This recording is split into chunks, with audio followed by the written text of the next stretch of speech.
So as I was introduced, Mark D. St. Aubin, I've been a faculty member here for 21 years, teaching in field and in medical social work. I've more recently, the last maybe 10 years, taught a course, Clinical Practice with Grief and Loss, which is my love. Actually, I love teaching about that clinical area of practice.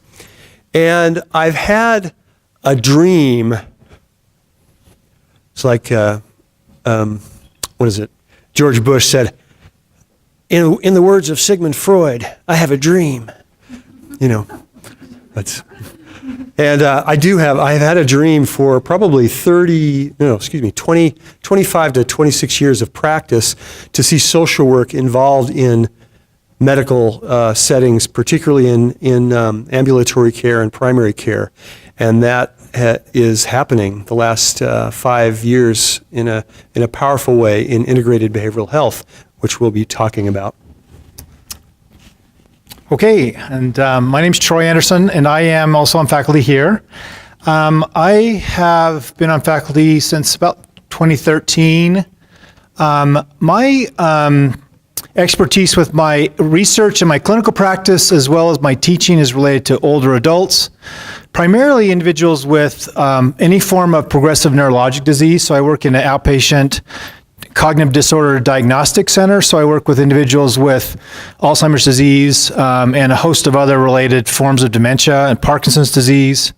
So I've had the opportunity to work with the sort of some macro aspects of care. We talked a little bit about billing and some of how does that impact the work that we do, but also been able to work now in a basically interdisciplinary team and trying to work out how do we work together well, and how do we integrate care. So I'll be using a couple of the examples as we go from my own practice. So I'm going to let you start, and then we're going to have to pass this mic back and forth. It's a little weird.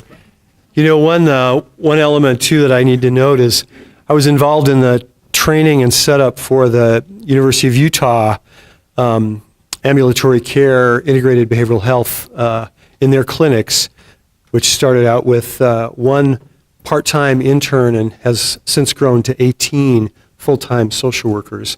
It's been really great to be involved in that project and to see it grow. Let's start off with what is integrated healthcare? It's a term that's thrown around, but there are some elements and this definition is kind of a general, but the terms in red kind of highlight. It's the care a patient experiences as a result of a team of primary care and behavioral health clinicians, patient-centered, combining mental health and substance abuse and health behaviors, how they impact chronic illness, medical illness, life stress and crises, as well as ineffective patterns, for particularly the medical providers when ERs are utilized abundantly as a primary care site, right, for a patient who repeatedly seeks care at the emergency room or has high utilization. That's what they mean by ineffective patterns of healthcare utilization. It may be effective for the patient, but it's not effective for the medical system. Okay, next slide. So why are we integrating care? Actually, we've been talking about integrated care a number of years. I mean, in geriatric practice, they've been looking at and measuring the effectiveness of what we would call multidisciplinary care, right? And so you could say that that's one level of integrated care. Integrated care is really a term used to describe a continuum of collaborative care, coordinated care, and then integrated care. So kind of three phases. So is it more expensive? Is it more time consuming for the team? What would you think? Duplicative, redundant?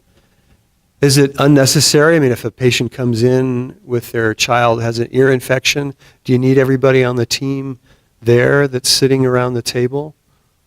So what are your thoughts? Integrated care, do you think it's more expensive? Question marks, Royce? I don't know. I think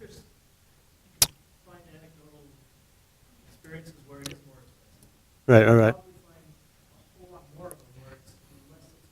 Right. Yeah. Yeah. Good points. Right.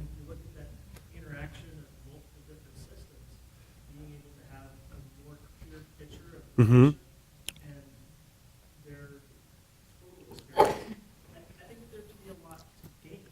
Right.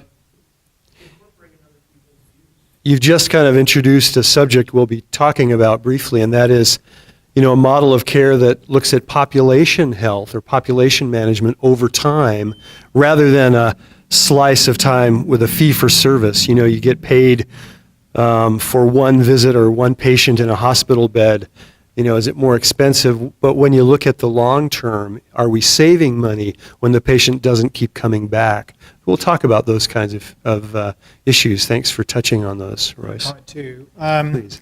So also we're looking at a drastic shift in movement from a reactive form of care, fee-for-service model, to more of a preventative care and bundled service. And we're talking about that. But if we look at it from a societal standpoint, the savings involved in this preventative approach where care is guided, where care is orchestrated and supported, eventually that's going to create a significant shift more societally toward a more efficient and less expensive model.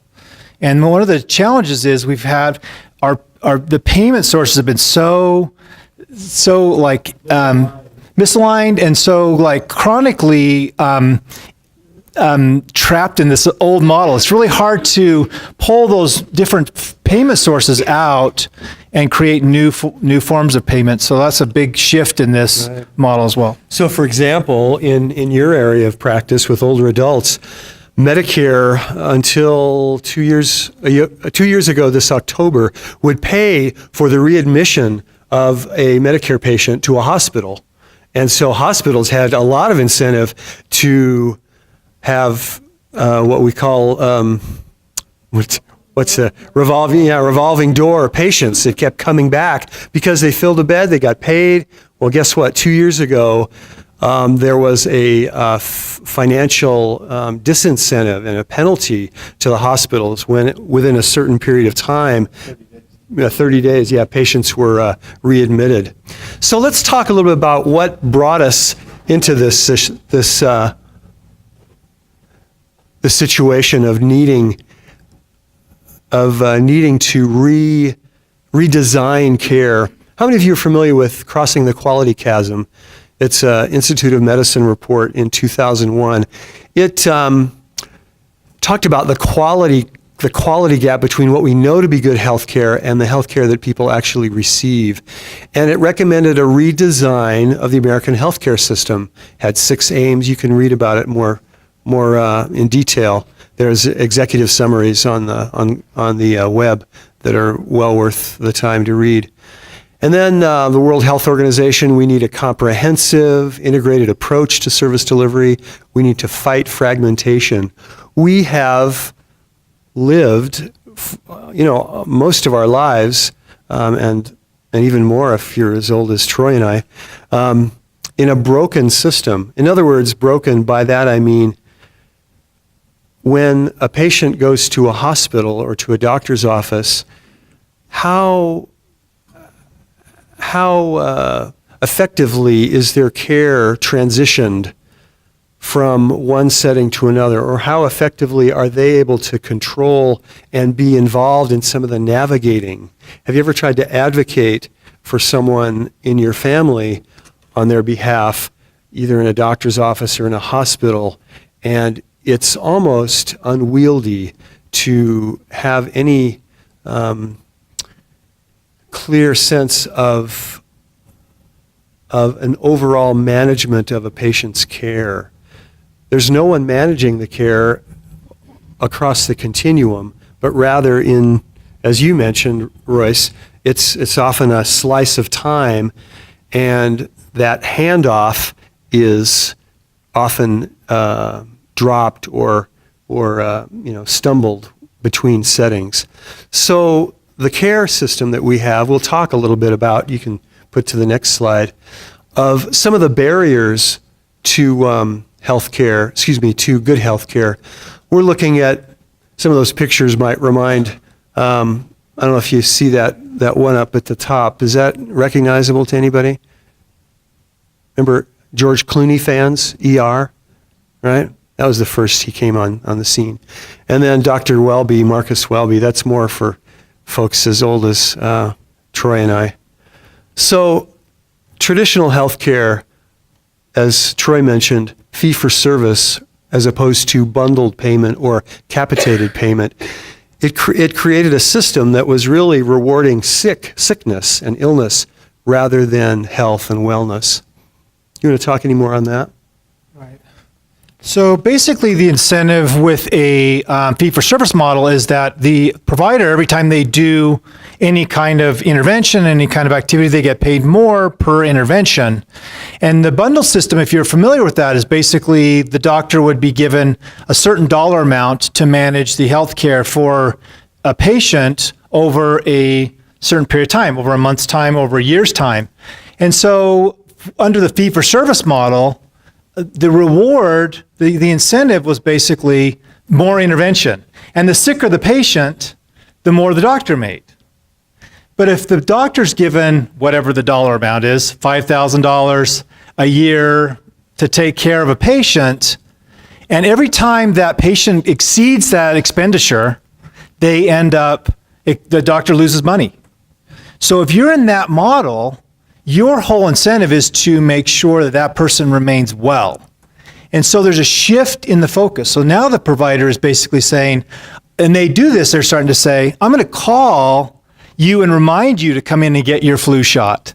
I'm going to call and remind you to get these diagnostic screenings so that that person stays healthy and well versus just this sort of fee-for-service model. And it puts some of that onus onto the provider. We don't want it to all be about money, but I think this is a major shift in quality of care because we're looking for ways to prevent the problems. And again, if you look at it from another concern from the societal standpoint is for those who don't have insurance, they're forced to live with that delay, so they don't access care until it's a crisis. And then they access care, like Mark said, in a very ineffective way, going to an ER, and when things have become so bad that the interventions are exceedingly more expensive. So from a societal standpoint, and even from a provider standpoint, the providers that do this well can actually have success as far as their financial bottom line, but also we have a much better quality of care when it comes to patients. Right. So, are you talking about the rise of accountable care organizations or ACOs? Yes, that's one example. So it's not the only, but I think that's an example where it's like this accountable care organization would be, again, get a certain number of patients, a certain amount of dollar amount, and they're meant to manage that patient. They take on the risk, basically. our system is designed, question? I'm just wondering, with the alternative, would you could is the danger that it would incentivize the denial of care? If I'm a treating practitioner and I'm not money for the more interventions you get, I'm going to have a human subconscious best interest in denying certain things. I don't know if that's possible. If, however, that patient, because of denial of care, their health status is poor and they are admitted to a hospital, then that hospital payment comes out of that bundled care, particularly if it's shared by the insurance payer. In other words, there's really an incentive to keep, it's almost like a least restrictive environment or the least costly intervention that can improve health outcomes.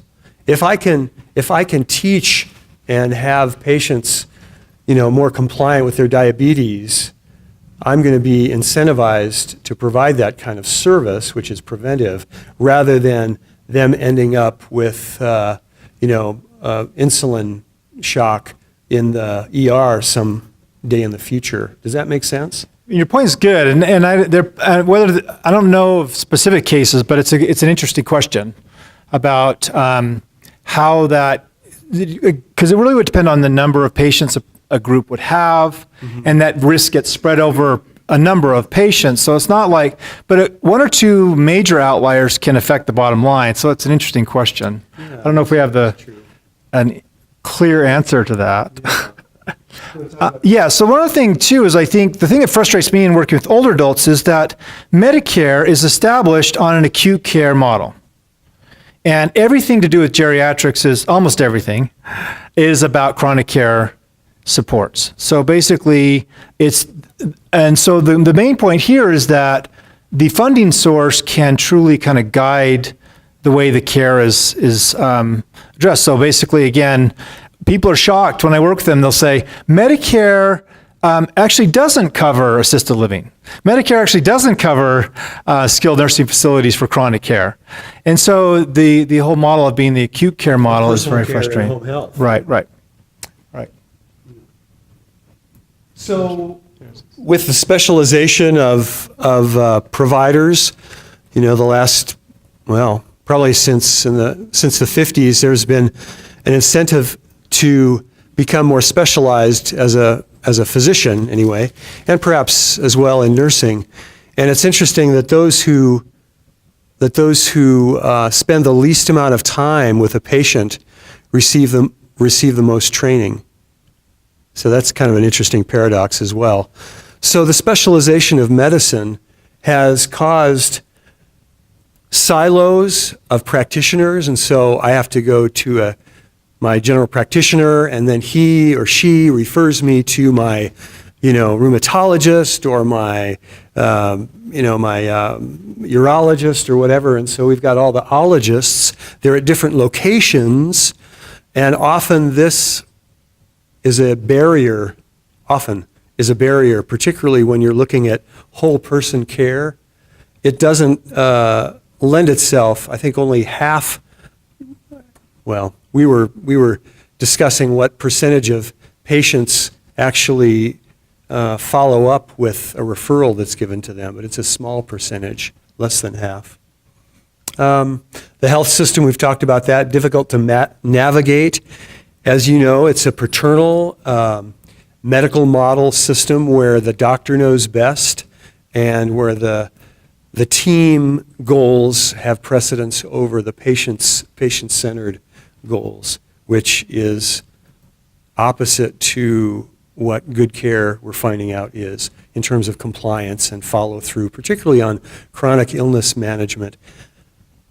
Troy mentioned a little bit about acute versus chronic. Chronic illness is managed where? Where do people get their needs met for diabetes or other chronic conditions? Well, the answer is in their home. That's where they get most of the care. It's where they take care of themselves. And so physicians and teams that are we know what's best, have a tendency not to listen to patients and their struggles about their own self-management of their chronic illness. And so that gets in the way of health status. One more thing on the acute versus chronic. One interesting statistic is that in Mexico, the leading cause of death is diabetes. And Mexico is one of the only countries in the world that does not have universal health care. And so the reason people are dying of diabetes isn't because it's related to diet, but the main reason people are dying of diabetes is because they can't afford the routine month-over-month care. And so there's basically a report, and I saw on NPR, or heard on NPR, that it was comparable in cost for someone to pay for their insulin and their strips and all the testing equipment as it would be to pay for the rent for an apartment or a house. And so people are unable to even pay for that care. And so we're seeing another way in which funding and actually the inability to access care is leading to quite a preventable illness turning into the leading cause of death.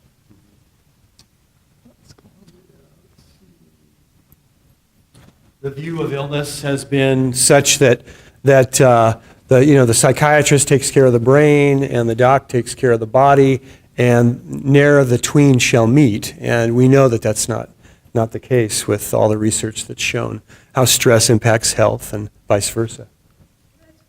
Please. So my reason I'm here, I work at the Originating Center. Yeah. And like that whole page really resonates with the population.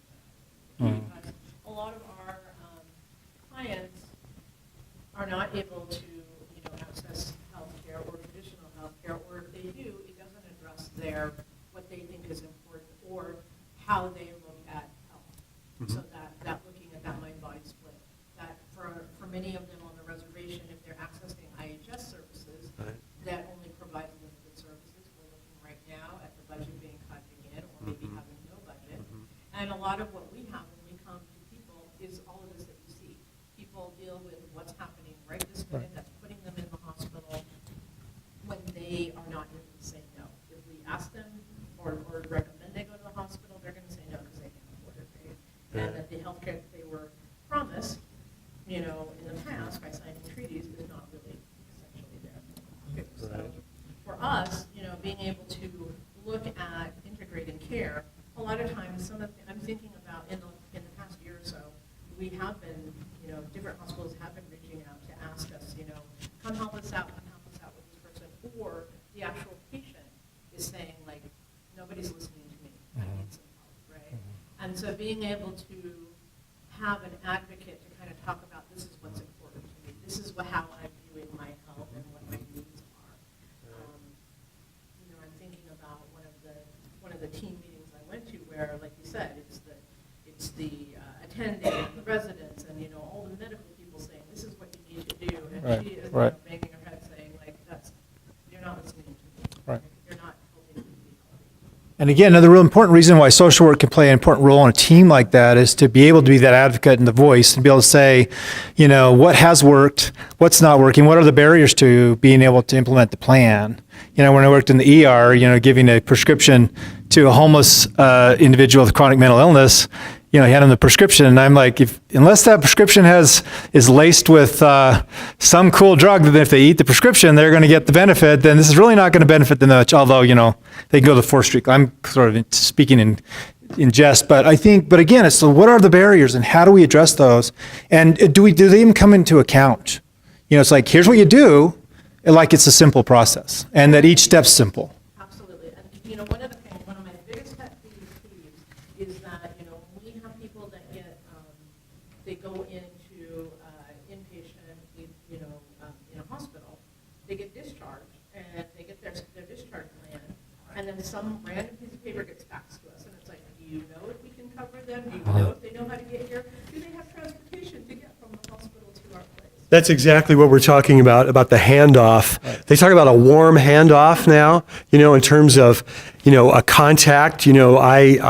I share something with you, and a warm is there's touch, right? There's communication, collaboration, or what's called also transition management. Managing, because those are the particularly vulnerable times when information doesn't get transmitted from one setting to another, when the patient is vulnerable. That's where, like particularly with geriatric patients, where medication mismanagement is just fraught with the reasons for them to be readmitted to the hospital. Well, I thought these pink ones were the ones that, it's like how many. How effective have we been in making sure that those medications are You ask people like, what's that thing? right? Take a pink one and a yellow Exactly. one. That's right. Right, and it's interesting, about half of the cases of those readmissions are related to psychosocial breakdown. Not, it's like barriers that are more psychosocially based. And that are addressable. Right. Let's just scroll down. Let's see if we can just hit on these. So, you want to talk about this? This is your favorite. So I think that the big thing is, if you think, again, I don't want to make this too geriatric centric, but I think that the idea of average older adult would have 3 to 5 chronic conditions and a 10 to 17 minute appointment. 17 is generous. And so how many of those chronic conditions am I going to be able to talk my patient through in that window of time? Okay, maybe 2. We're going to take the most pressing, what we perceive to be the most pressing, Okay, and we're going to address those. So I think the time piece is helpful. That's why, again, if we can have different players on the team that are asking about different aspects of care, we can actually significantly, because the doctor may still be with the patient just as long or even in that short window, but some of the other players on the team, they get paid a little less, might be able to spend a little bit more time in being able to make sure that those things are assessed and questions are being answered. So in effect, we're examining macro, meso, and micro level barriers or problems as to why our health system is fragmented, and it's all in preparation to sell. I shouldn't say sell to you, but to let you know how integrated health addresses these. And one more comment about this, do we ask the questions? So doctors are going to ask questions that they're most comfortable in answering.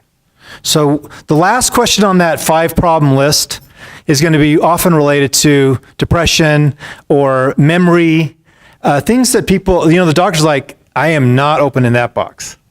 Because first of all, I don't feel really comfortable in talking about it. Second of all, it's just a mess. And so again, that team approach is so much better. I've got 3 minutes left, and so, right. And if I ask it, then I have to address it, and I don't want to get that far. And then one other comment about the treatment goals are conflicting. If the siloed specialist approach is ripe with this concerns of like the pulmonologist is very concerned about the breathing, but then you get another specialist who might be prescribing something that contraindicated to that problem. So again, having a pharmacist that can kind of look at that combined mess is be very helpful. All right. If there are allied professionals, there's no time nor is there financial incentive to get them together to talk in traditional care, right? Stigma regarding mental health needs. I'm uncomfortable as a provider discussing them because I don't want this patient to feel like if I ask, are you sexually active or are you at risk for domestic violence? What am I saying to that patient? And if I'm uncomfortable about that, then I won't ask it when, in fact, that's an area of risk that we need to assess. And one other comment about stigma and the mental health needs is that it's so much different if you have a mental health provider in an integrated care situation coming in and asking these normalized questions as a part of a visit, and so that it doesn't feel like it's this, something that's, extraordinary or something that's unusual.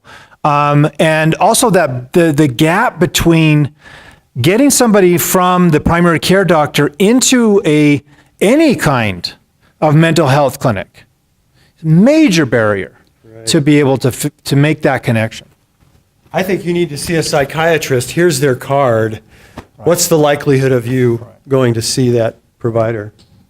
So let me ask you this. What percentage of,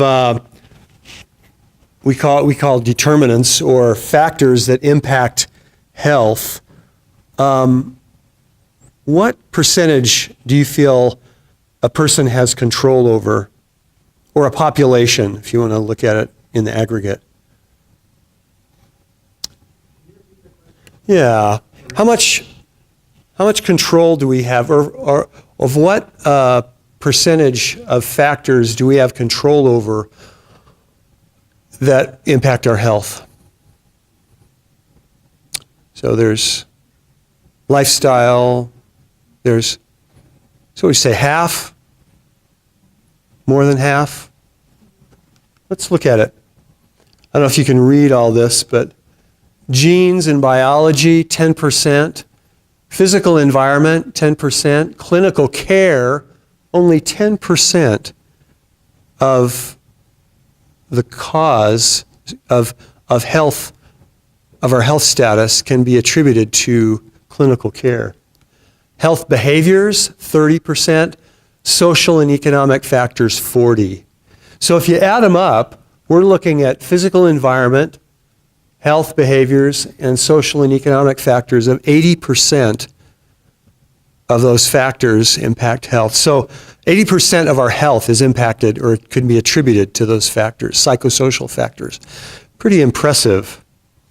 Now, if we look at social determinants of health, so we're taking those 80% and looking at those, we're looking at economic stability, talking about poverty, employment, food, housing, education, social and community context, health and healthcare, and then neighborhood and built environment. And that includes, trying to remember what that was on the bottom one, can't see. So social determinants of health are a prime reason why our healthcare has broken down and been a flawed system, and why integrated health has made such an impact in the past decade, showing how addressing the social determinants of health will impact health status and utilization of care as well. Anything to add to that? All right. So you want to go through this? Sure. I mean, I'll take that. one of the ways we look at this is this causal chain. So let's go ahead and click through. So why is Melanie in the hospital? She had a bad infection in her leg. Okay. Why did she have the infection? She has uncontrolled diabetes. But why is her diabetes not under better control? She hasn't been taking her medications.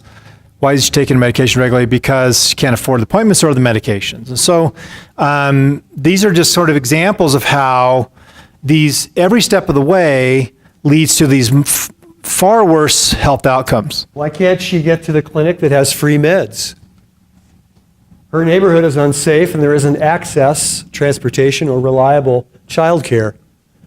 Why did she get diabetes in the first place? That's right, blame the patient. That's a good way to do it. She eats cheap, unhealthy foods. Why can't she eat healthier? She lives in a food desert. Are you familiar with food deserts where the cheaper food is the less healthy food? And they have no grocery stores that have fresh foods, and so it's all, please. Right. Karen. Yeah, so a few years ago, there was a wonderful book about and what he talked about is, okay, so you've got this neighborhood, and their plan so that people are continuing healthy. So he's a social worker, I highly recommend you fantastic. Can you put that into the microphone? In such a way that you see, as you move through the process, these plans and this path. What's the name again? Obesity, Obesity? yeah, and it's by Melvin Delgado. Melvin Delgado. Wow. I got to read the book. Wow, that's great. So another causal chain, you want to go through this? Go ahead. So why is Jason in the hospital? Well, he tried to commit suicide. Why did he try to kill himself? He's been drinking and using drugs for the past 2 weeks. Why is he strung out? He was trying to escape the desperation of being homeless. Is this a realistic scenario? Of course it is. We could multiply it times 100 here in Salt Lake. Why was he homeless? He lost his apartment in the rough part of town, was robbed while sleeping in the park. Is that realistic? Very much. So why did he lose his apartment? His job didn't pay enough. Why was he working there? He never graduated from high school because he'd been abused as a child and bullied in school because of his obesity and tattered clothes. Now we're talking about adverse childhood experiences, right? So these are all very natural and understandable social determinants of health that impact healthcare status, utilization of care, and both behavioral as well as medical. And have direct impacts on lifelong health outcomes. You look at people that are chronically mentally ill, people who have been incarcerated, people with homeless. We're looking at a 15 to 20 year decrease in the average life expectancy for those factors because of that cumulative disadvantage that occurs. So now we're going to, again, highlight this with some statistics.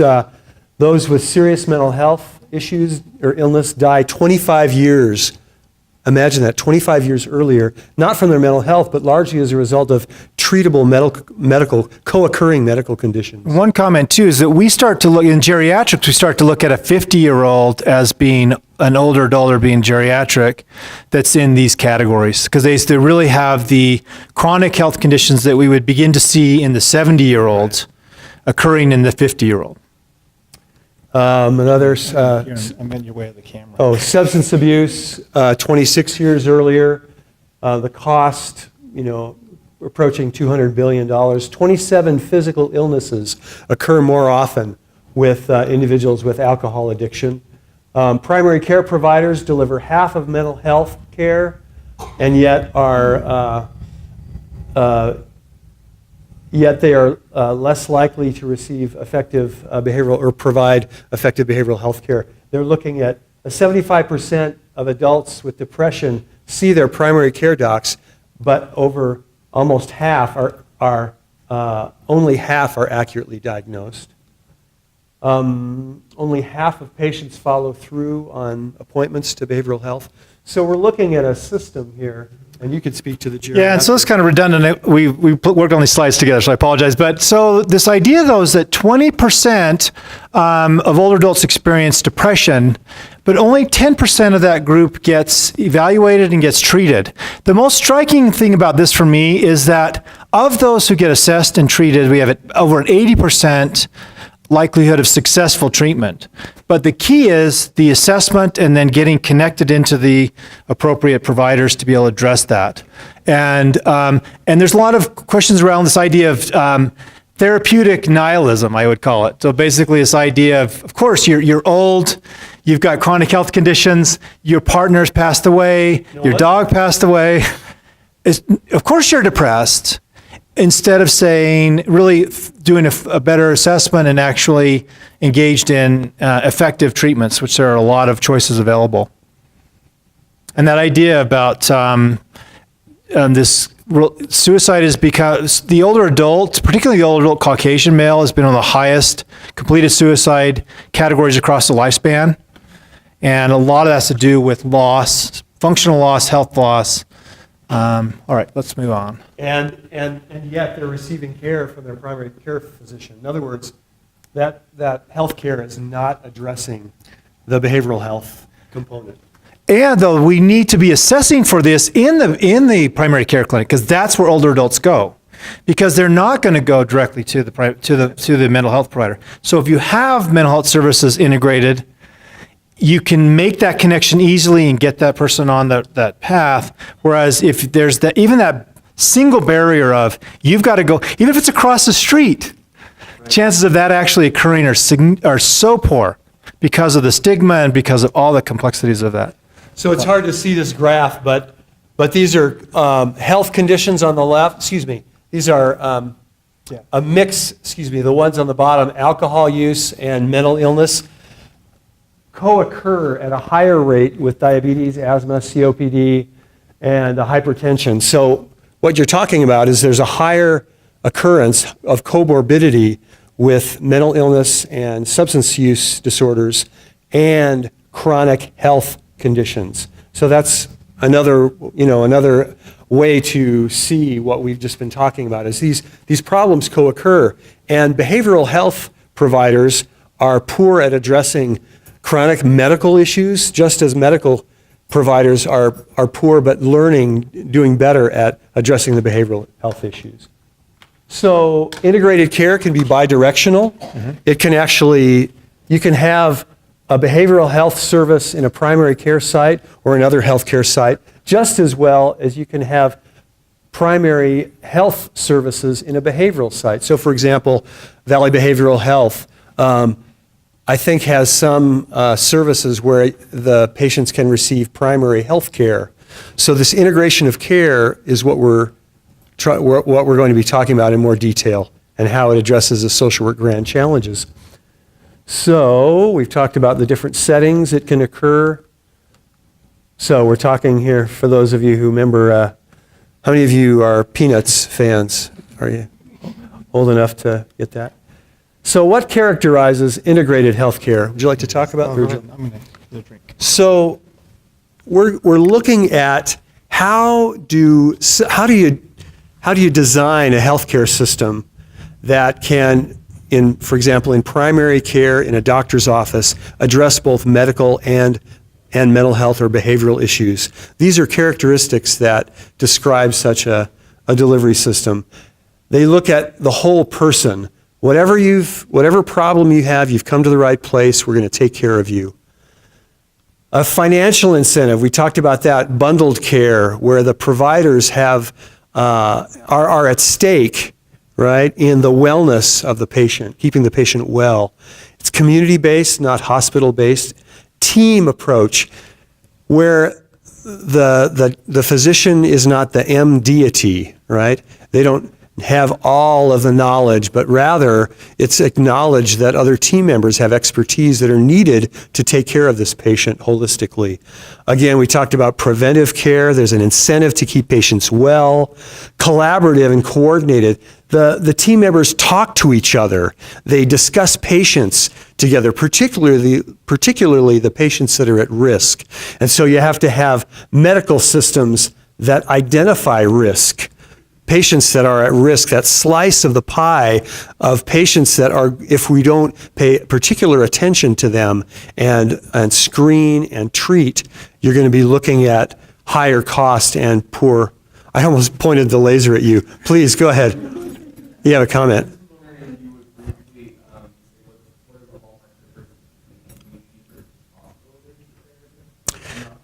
So, well, community-based care, I'm referring to ambulatory care settings, even home-based care. There's some care that go into the home. So it's not this focus on you coming to us, but we're addressing the needs that are, we are going to you. So I say ambulatory care, primary care sites, clinics. In Salt Lake, we've had clinics at schools, at Rose Park, Lincoln Elementary, we've had medical clinics. So going out to the patients and to the community to address the needs, where the patients and families are more apt to access that care, right? Would you have anything to add to that? We got to keep moving along. But a great example I heard was that they set up a telehealth clinic in a school nurse's office. So a pediatrician can actually do check some little kid's ear, you've got an ear infection, because you think about how much work it would take for a single mom on a fixed income to take half a day out of work and go to the pediatrician. And so these are these innovative approaches to be able to say, how do we address the social aspects as well as the medical? Right, that's great. So, some that we haven't mentioned, protocol, evidence-based, things that work, automatic screening of patients, protocols that, in other words, every patient gets assessed for intimate partner violence, for suicide risk, for substance use, because when we screen, then we have a greater likelihood of finding those patients that have that need and catching it early. Strengths-based, person-centered, and organizational integration will take a little bit more time.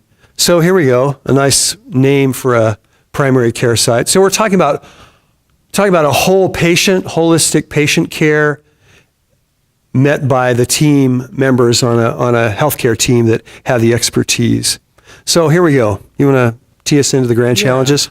So social work I should know this, but I don't know when this came out. Do you know when, Karen? 2013. So we developed what they call grand challenges, and it's an attempt to structure the focus of where the field of social work is going to be putting its attention. And so there are 12, is that, how many? 12. 12? Okay, I'm really good. That are really trying to address these pervasive problems. And one of the things that's really interesting as you look at the list, if you go to the next slide, is that as we began to say what aspects of the grand challenges can this integrative approach and some of these innovative models of care actually begin to address. And so all the ones in red, and there probably are other examples, we looked at promote smart decarceration. There are some interesting stuff going on with medical models that are occurring in prisons even. So, I mean, there's other ways that we didn't really are going to address Hospice, that. Nursing homes, things like that. Inmate-run hospice programs, so there's some innovative stuff. So I'll do this first slide. So one of the things, if you look at the grand challenge, and you read the detail, so one of this is creating a social responses to changing environment. It does describe addressing natural disasters, like we've obviously been having a week of that with the floods and the hurricanes. But one thing that I think is interesting is the sort of slow-moving, I don't know if it's a natural disaster, but the slow-moving degradation of our urban areas and how that impacts health. And so one of the interesting examples of a model that's really working well is developed by Jeffrey Brenner. He's out of Camden, New Jersey, one of the most impoverished cities in the United States. And he developed this approach, what he calls hotspotting. It's fascinating.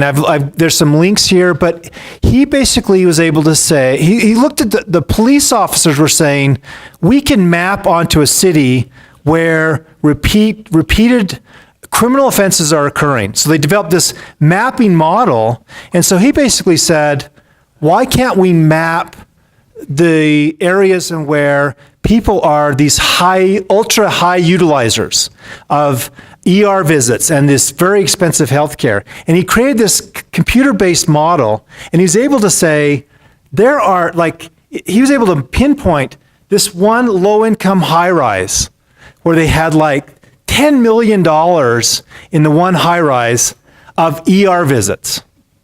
And so it starts to say, how do we pinpoint these? And they've developed this model, which is an integrated team, and they have social work, they have nursing, and they actually begin and go in doing intensive case management for these high utilizers to be able to alter their perspective about how do you access care. There's a lot I've got these listed, a bunch of different reports about this model. We are actually implementing this right now at Grace Mary Manor. Grace Mary Manor is a housing first model that's trying to help people move away from homelessness, and we are implementing some of the Camden-based approach in a group project that we're doing with the College of Nursing. So we're just launching that. We've been involved, and we're just launching the next iteration of that this fall. Okay, closing the health gap. The primary area where the social work grand challenge addresses is poverty. And so we're looking at, how do you define poverty, and how does poverty impact a person's health and their ability to live and have well-being? And I think all of us know, we've just talked about the social determinants of health and how poverty is it's the fabric. It describes the factors. I mean, in one word, a person who is poor has a significantly greater likelihood of dying young. Why? Where do they live? Where do they live? They live in substandard housing, often, in neighborhoods where there's a higher rate of crime, perhaps. So we're looking at factors that, the schools aren't as high quality, employment scarce. So we're looking at a constellation of determinants within the term poverty that impact health. So here at this clinic, the University of Utah Redwood Clinic, out on about 17th South and 17th West. I spoke with the social work director today. They have a high refugee population that speaks 64. So the patient population for that clinic encompasses 64 different languages. Can you imagine that? As providers, how you would address that?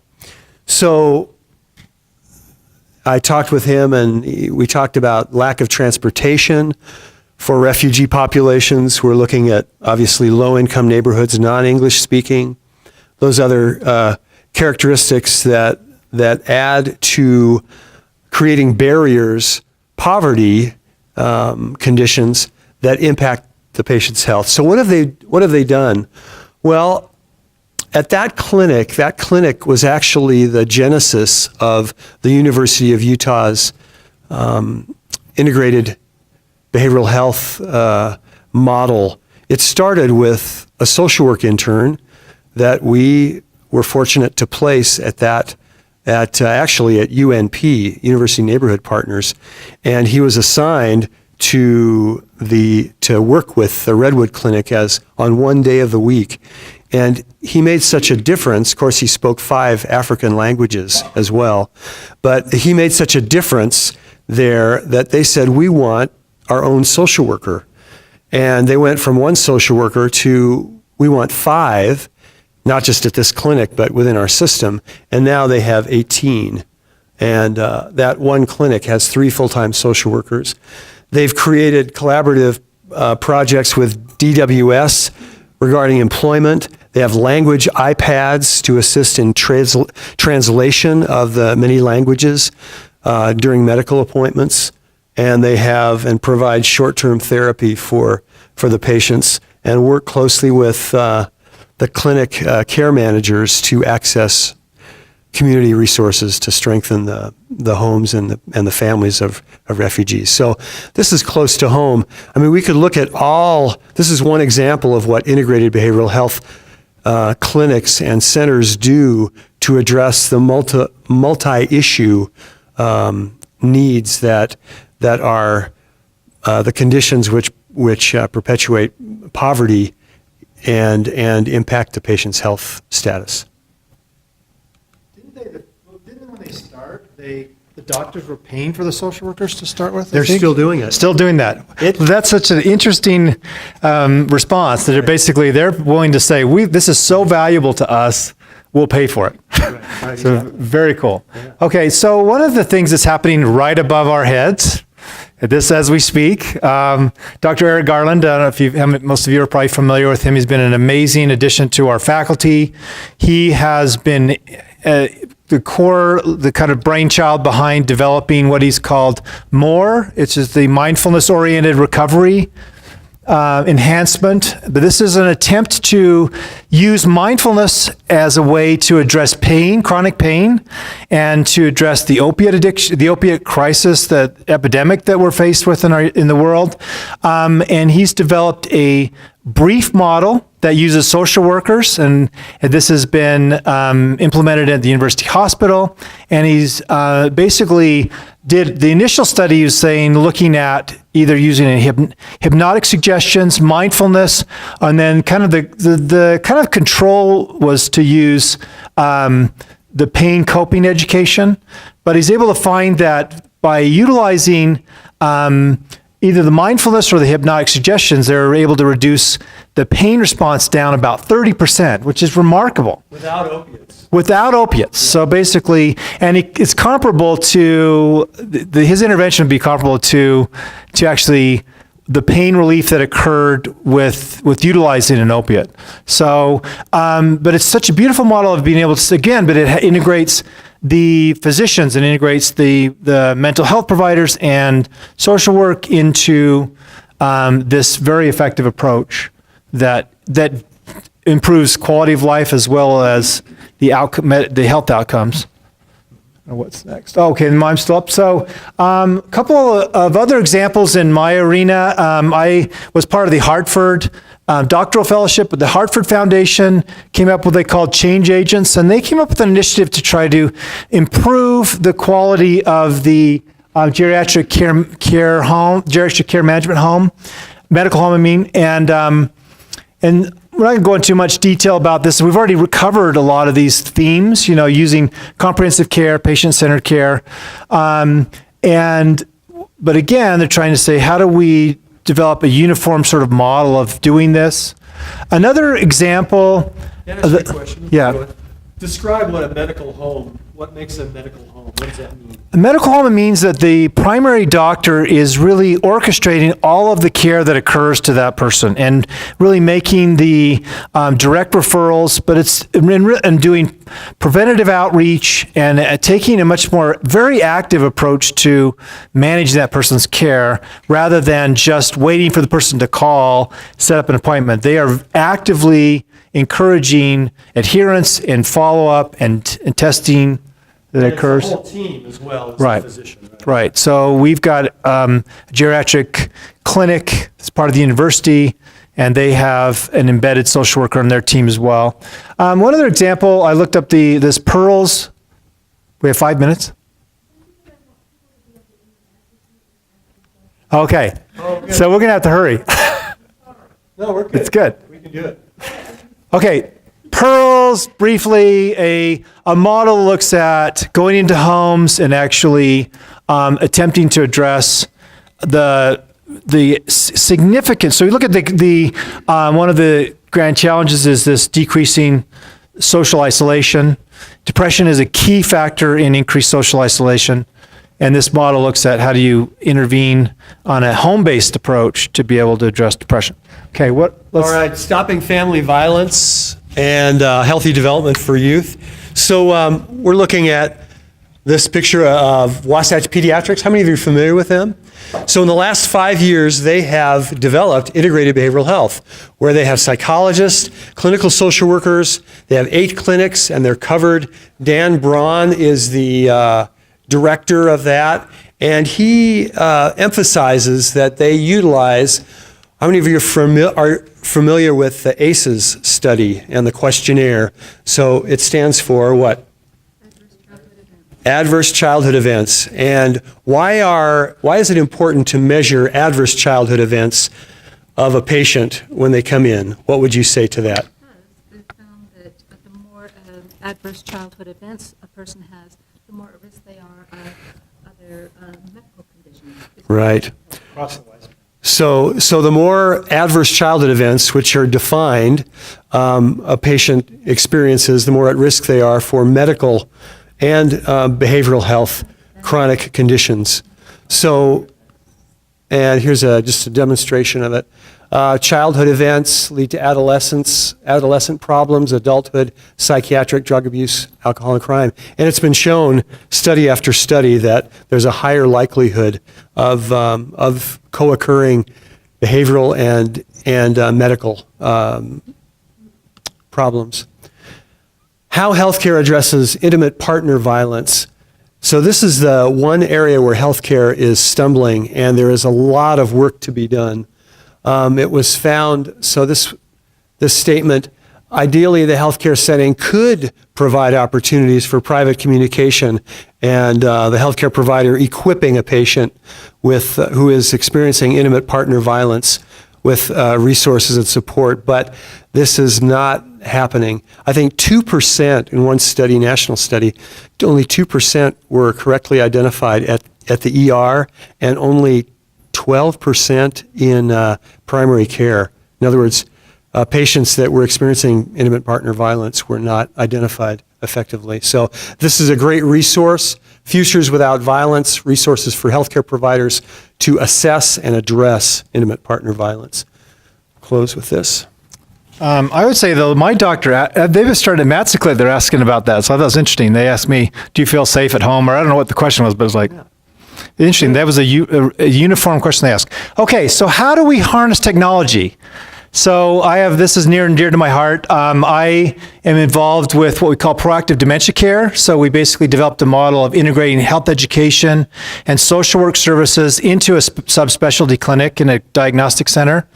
And we developed that model in practice, and then we received a grant to develop an app to guide. So it's not a diagnostic tool, but it's to guide families in this care trajectory process.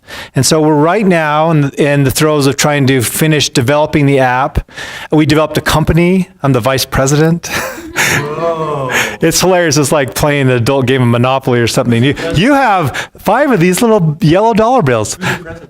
Dr. Foster. So this is one example. There are other examples of one of my wife's colleagues that graduated with a DNP and with a mental health emphasis, developed a smart watch for homeless individuals, and how it prompts them when their appointments are, they can actually text message the individual, send a message through the phone. So that's another technology that's going. We're not going to go into detail, but the other critical need when it comes to technology is smart medical records and the ability to, again, Mark's talked about prompting for screenings, but it's becoming far more involved with the type of communication that can occur. So MyChart, I don't know if any of you get healthcare at the university. You got your MyChart. You can e-message your provider. So there are lots of examples of the way that but it's also a pain in the neck if you have to sometimes learn these systems. But they are effective tools about primarily addressing communication between providers. Well, and this is also how an electric medical record is a necessary, what they call informatics. It's part of managing a whole population. So if you have bundled care and you're caring for what they say, 10,000 lives, you've got to be able to track them and identify those who have certain characteristics that are going to put them at greater risk for certain health and behavioral health issues. So it's really essential. I think we'll cut it off there. Yeah. Well, we got our summary. Oh, our summary. You want to say anything about that? That's our summary. There you go. We're trying to move away from fragmented care. We're trying to move away from silos, trying to find better ways to communicate. We're trying to find financial pay processes that actually support preventative care. I think that's critical. Looking at, so how do we address these disparities? I would argue that being able to create universal health care that I think healthcare is one of the lowest hanging fruit when it comes to altering these disparities. But again, I think it's impressive the breadth of the grand challenges we're able to actually speak to when we talk about these. Selected resources you can check, and we'll give this the PowerPoint to Telehealth to send out to participants. Thank you very much. And so this is our first time to do the back and forth. It's a little awkward, especially with the microphone. yeah, that's right. Any questions or comments or? We have 20 minutes and we can ask questions and Yeah. things like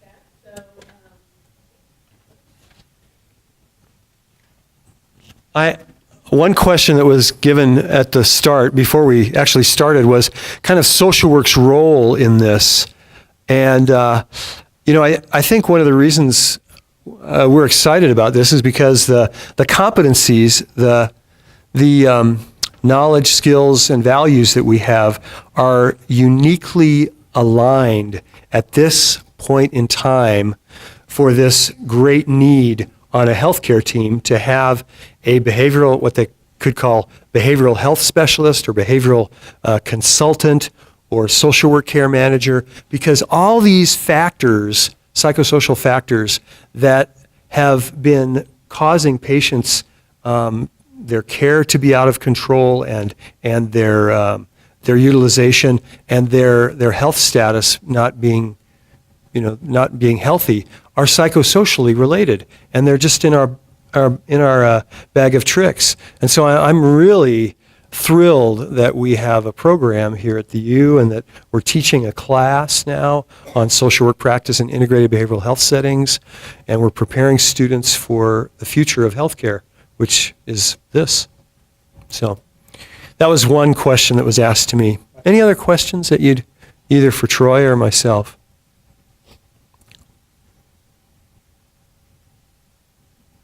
We could have a moment of mindfulness. Do you guys work closely with the School of Medicine, with the training the residents and medical? So there's been a big push with university-wide to try and do a variety of different interprofessional educational opportunities, and I've been involved with a host of those. So we've got the Telehealth program. We're trying to help students learn how to use telehealth technologies. We do these immersion cases. So this is for students to engage in. But like we have an immersion program, an immersion case coming up with my health class. So my students will be going up and participating in a case with a team approach. So there'll be people from pharmacy and nursing and medicine. So there's a big push right now to try and make this a normal part of our training process, so that as students leave, they can jump right into these different types of healthcare settings and be well prepared for that. And social work, again, brings a very important skill set, because we can actually be really, we have the skills to actually help a team operate well, because we have that sort of interpersonal skill sets. And I'm aware of and helped establish the interdisciplinary course in palliative care with nursing, pharmacy, and social work years ago. Kathy Supiano teaches that now. And then I've been involved the last 2 summers in a collaborative project with Dr. Roxanne Bartel in psychiatry, where third-year psych residents are taught with our second-year MSW students about integrated behavioral health, and they problem-solve cases, and then they share actually the third-year psych residents, their residency with our MSW student interns at the clinics. So that's been, I think, an effective project we've done. Much more could be done, but I think we're at a good start. Good question. I had a proud papa moment when my son, as a pediatrician, finishing his residency, called me and said, "Dad, I love social workers." I'm like, good for you. Good for you. You get it. Yeah, he's like, had this very difficult family. He's like, I called them and they are good. Yes, please. Yeah, I have a question. Today, a client told me how good at work for hair hypnotism in the past. No. So, and now I saw Hypnotism. and now I saw that you said some hypnotism helps to reduce pain. So, and I wonder if there is any resource that you can recommend me to read more about. So again, go to our website, the Social Work School website, and look up, even on the front page of the College of Social Work has several links to Dr. Garland's work, and the research is occurring here. And so he's looking at varied approaches to address varied types of mindfulness that primarily with pain, but it's useful for a variety of problems. And there are hypnotherapy training programs up at the medical school. Dr. Corey Hammond has taught those. I'm not sure if he's still on the faculty there, but he's taught, and they have in the past welcomed our MSW students up there. I was trained in that when I went through my MSW program. It's a great tool to have. Yeah. And keep looking into my eyes as we speak, and you're starting to notice some tingling in your, no, go ahead. Sorry. Go ahead. About doing cooperative stuff with palliative care. I'm just wondering, on the campus here, is there a big effort to really put the point to educate future medical practitioners about the psychosocial aspect? There's so endemic to all of this. Yeah. Well, I know medical students are invited to that nursing, pharmacy, and social work class. When I taught it about 6 or 7 years ago, they came in sporadically, but I don't know if that's irregular because we're on different systems of curriculum models. But they have social medicine class. They've had a patient in the community class. Karen or anyone aware of any other psychosocial classes that train them? Oh, yeah. That's required. Mm-hmm. Yeah. Yeah. They've got so much science to study in their first few years, the body systems, and it's just painful to them, to the curriculum designers. I mean, I remember talking with Dr. Mark Babbitt's a while ago, just the pain, how difficult it is to get psychosocial coursework into their curriculum. It's just very, very difficult because of so many classes that they're required to have. Right. Yeah.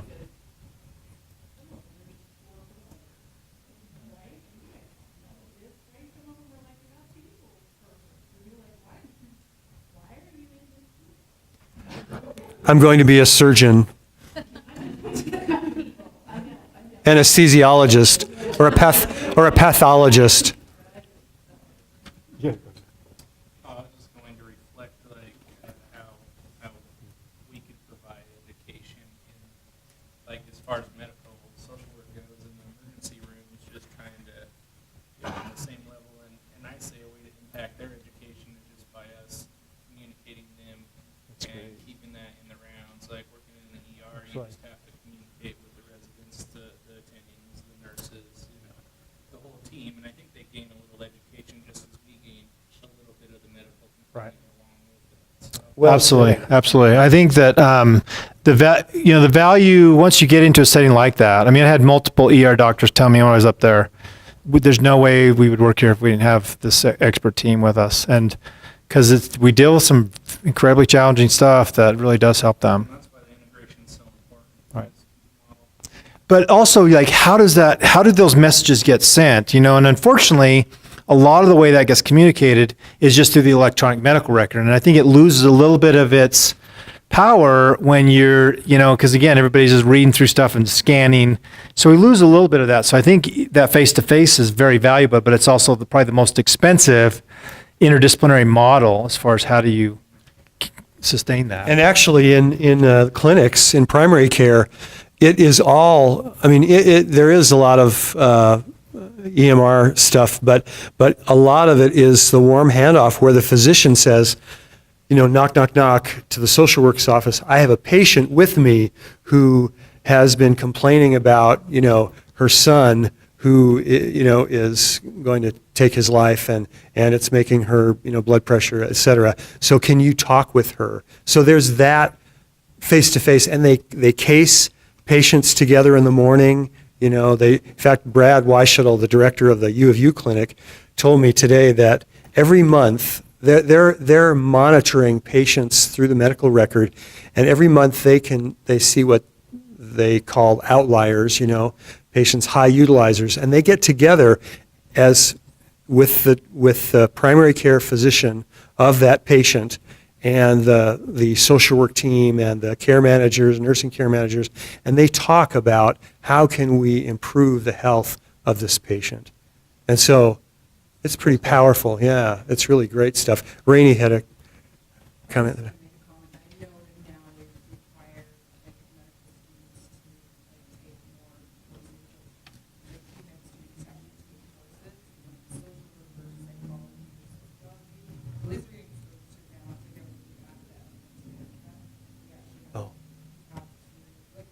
As a prerequisite? Yeah, so it's not a natural. They started making people take classes that are Yeah. That's great. I think a sad commentary too is that there's such a reduced number of physicians going into primary care. Yeah. And I think that's where these skill sets would be the best utilized. To get so specialized, often you don't have to talk to people as much. There's a great But it shortage really of is. family practice docs, which is the main. Well, and geriatricians, I'll go there. So there's 7,000 geriatricians in the U.S., 75 million baby boomers. So they got their work cut out for them. That's like 15,000 patients a person.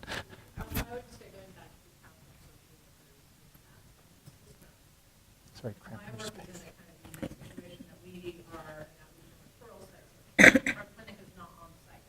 We have people, and so we have to get barriers and addressing those barriers. You come to us to get a referral, we send you the clinical contact.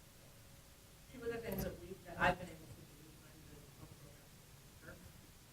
I've been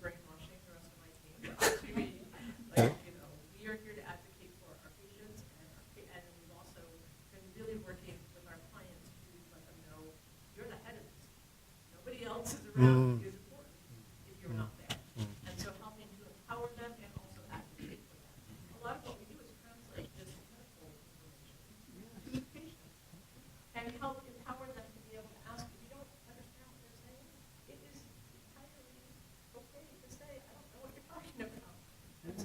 Explain it in human language here. So helping them to understand, helping my coworkers understand we are part of the team and we need to make our patient feel like we're on their side. And then they know when they go to their doctor, they got a team behind them that can help them. So being able to figure out how to navigate away with your career. That's been really fun for me to be able to, I never ever thought I'd go into medical social work. It was not what I was interested in the beginning when I started there. I've been there for 8 years. I graduated from the program here. And I was in substance abuse. And that was exciting and fun for me. And then I switched. I never thought it would be interesting. But this new world of integration has really helped, I think, to help me to be able to feel like, especially in the medical world. The medical doctors have their area of expertise, but like you said, they're not the deity. They're not the end all. Right. I love how you see and describe the social work role, your role as empowering, advocating, translating, helping patients navigate, advocating. That's powerful, beautiful. And there's some simple things that can be done. There's actually some care transition models that are beautiful. Like the Coleman group, he developed this model where people have to literally write out they have to handwrite their discharge plan. What is this medication for? When do you take it? And they also, this subtle question is being able to say, what questions do you have versus do you have any questions? You see that subtle change. Because what do most people say? Like if I say, do you have any questions? I say it that way. Do you have any questions? Well, I'm stepping up to get out, to try and sneak away. People are going to go, oh no. But it's like, what questions do you have? And being able to take that time is a totally different way to say, do you get what we're talking about? And giving that permission and being able to say that we have time to be able to do that. 5 minutes left. Pressure's on.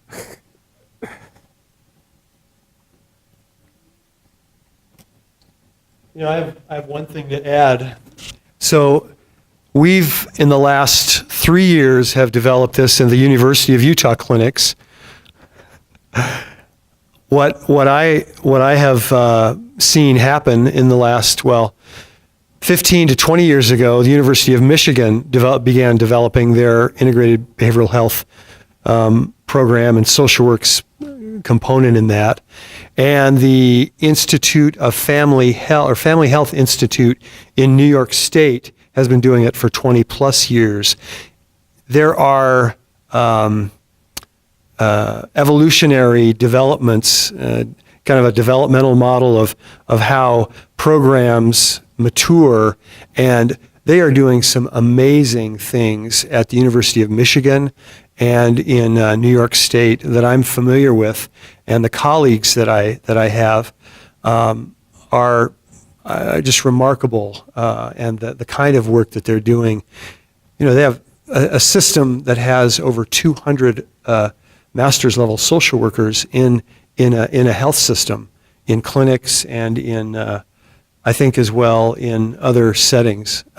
So we're just now learning and applying this model of care where we're able to integrate our psychosocial expertise and our care management expertise and our direct practice clinical work and knowledge and skills into medicine. And it has the potential of opening up in the ways that other states have developed this model of care in some profound and transformative ways. And I'm really excited about this and for our college to be part of this movement and in training students. By the way, how many of you are students here in our audience, and how many are practitioners? Okay, mostly practitioners, okay. So I think it would be helpful for us to design some seminar in some way of the competencies for social workers in integrated behavioral health settings. I mean, would that be of interest to you? whether it's a continuing education. So in other words, talk about the skill set and the knowledge set that social work needs to have in order to be a player in this type of arena. Would be of interest to you? Good. I think we could see what we could create.